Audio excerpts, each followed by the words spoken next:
Cold just like hot. Cold just like hot. Cold just like hot. Cold just like hot. You need to stay off Tatooine if you can't take the heat. You need to stay.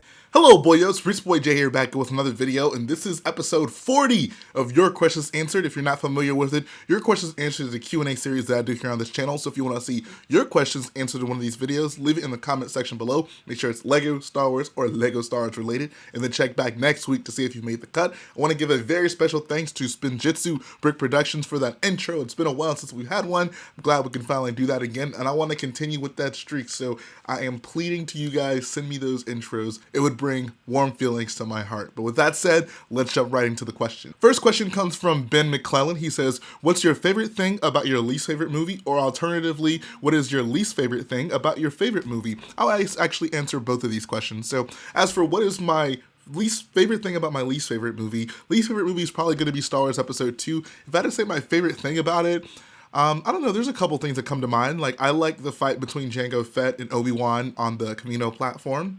I also like the very specific scene where Anakin and Padme are talking and they're like rolling around in the grass or whatever. But when Anakin's like, I don't understand why politicians can't just decide what everyone wants and then just make it happen. And then Padme responds with, well, that's exactly what we do. The problem is people don't exactly agree all the time. And then Anakin just responds with, well, then they should be made to. And I think that that's such a great use of foreshadowing, and it's the real first glimpse we get at Anakin and his eventual fall to the dark side and his becoming Darth Vader. So those are probably some of my favorite things about Star Wars Episode 2.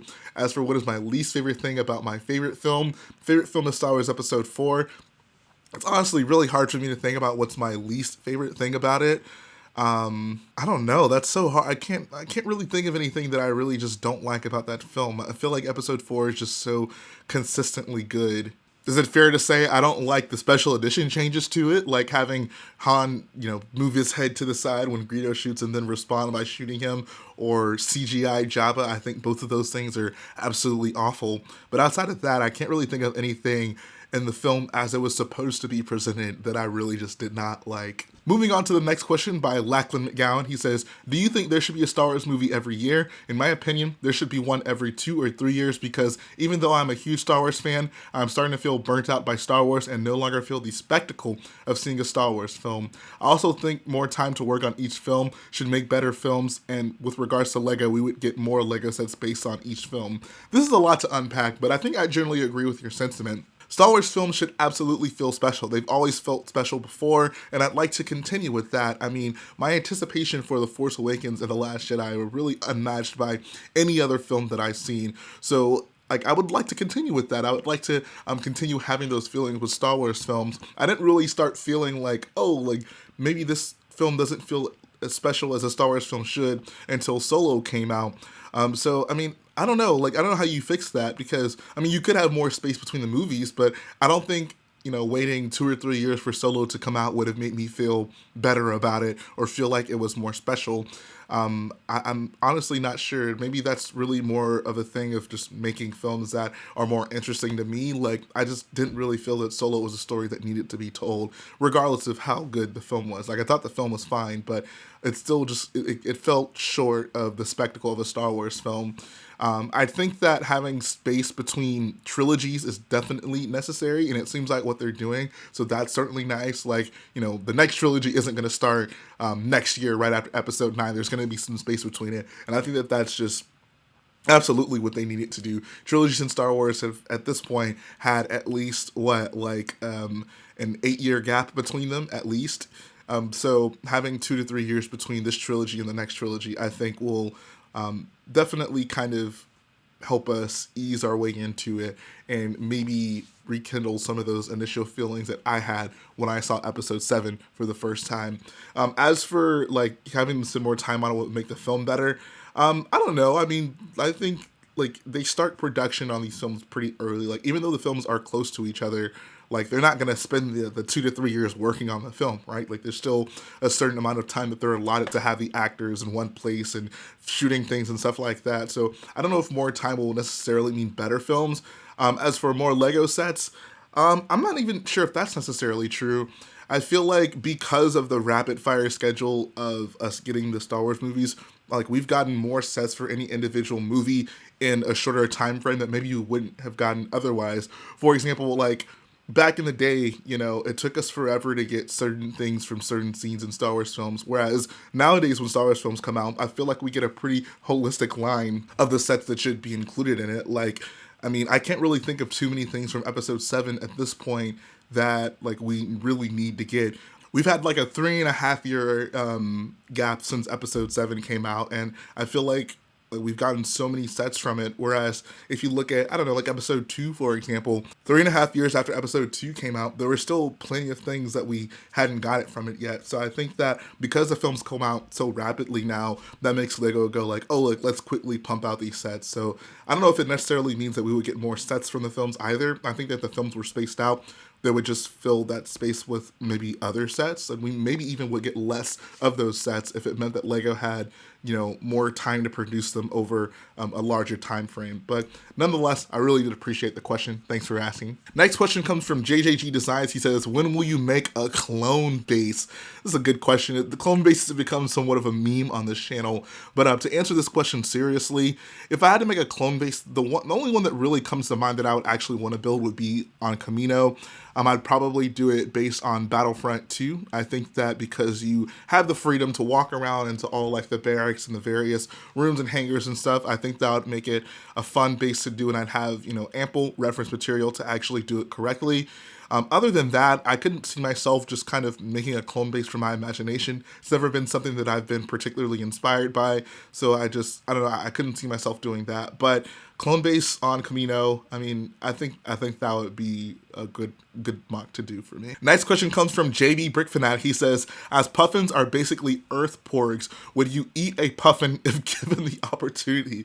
Oh my god. I mean, if we were relating them to porgs, then I'd say definitely not. Like, if porgs were a real thing, I certainly would not eat them. I cherish my porgs. These are my babies. How could you eat this thing? Like, how could you bring yourself to eat a porg? I mean, they're just so beautiful and precious and tasty looking and tender and oh baby. Yeah, I would never eat a porg. Next question comes from Brick Trooper. He says, hey man, great video. Have you ever thought of building uglies from the comics like the Tie-Wing? If you guys aren't familiar with what uglies are, here's a picture of some.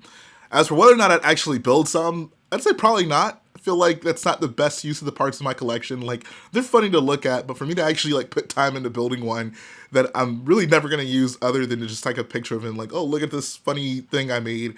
I don't know, like, I'd rather spend my time building things that I'd get like a use out of in my collection that can like go in a mock at some point down the line. I'm very anal about like what I decide to build, and I definitely take into account its utility, like how much can I actually get out of this thing if I decide to build it. So probably wouldn't spend my time building uglies. Next question comes from MBig Productions. He says, for May the 4th, would you prefer another one of those big droids or what we are getting this year? This is a hard decision to make. I mean, you guys know by now, I would prefer a minifigure over anything, but between the droid and the little build, I mean, I don't know. Honestly, it's so hard to pick. Like, I mean, they're both just meh to me. I can't say I prefer one over the other. I don't know. Maybe I'll go with the mini build. The mini build, like, the Hoth one's okay, but maybe you could do some interesting things with other locations down the line. It's kind of like a smaller Star Wars architecture line, if you will. But I mean, it's not ideal at all. It's not something I desire. But if you're asking me, which is the least worst, maybe I'll go with the build, like the Hoth build, as opposed to the big droids that we got. Next question comes from Matthew T. He says, do you set and stick to budgets before starting to build a mock, or do you go with the flow and spend what you need when you need it? I'm definitely more of a go with the flow and spend what I need when I need to kind of guy when it comes to these mocks. Honestly, like when you're building a large scale mock, it's really difficult to stick to a budget because you never really know. I mean, unless you just like really plan out what pieces you're going to use, it's honestly impossible to tell, how much of what piece you'll need to do like a rock formation, or even like what specific pieces you'll need to do a certain thing. Like, these are things that you kind of figure out along the way. So it's hard to kind of restrict yourself in that way. I mean, there are certain things I'll look at and I'll be like, oh, that's too expensive. I won't do that. I'll find maybe a cheaper alternative to it. But in terms of just saying like, this is the amount I'm willing to spend on this mock and I won't surpass this, I find that kind of limiting. I mean, some people maybe smarter than me will be able to do that. But for the way that I build, I like having the freedom of just, if I decide, oh, like this will be better with another TIE fighter, or, oh, what if I do this certain thing? Like, I'll just go ahead and do it and not have to worry about like, oh, will this put me over my certain budget? And the final question comes from Ostrich Bricks. He says, do you have a plan for your questions answered? 66. Great question. Not necessarily. I don't know. I don't know, maybe I'll dress up for it. I'll dress up like the Emperor or something. I'll have a costume-themed version of your questions answered. I don't know, we'll see. We have, 16 weeks, or I'm sorry, 26 weeks until we get to that point. So I guess now that you mention it, it would be worth doing something a little special for it. In the meantime, I'm going to start looking for Emperor costumes, I guess. So yeah, we'll see. Stay tuned. But that's going to finish up the video today, guys. I appreciate you for watching. If you like what I do, go ahead and support the video by hitting the like button, support the channel by smashing that subscribe button, and I will be back again very soon.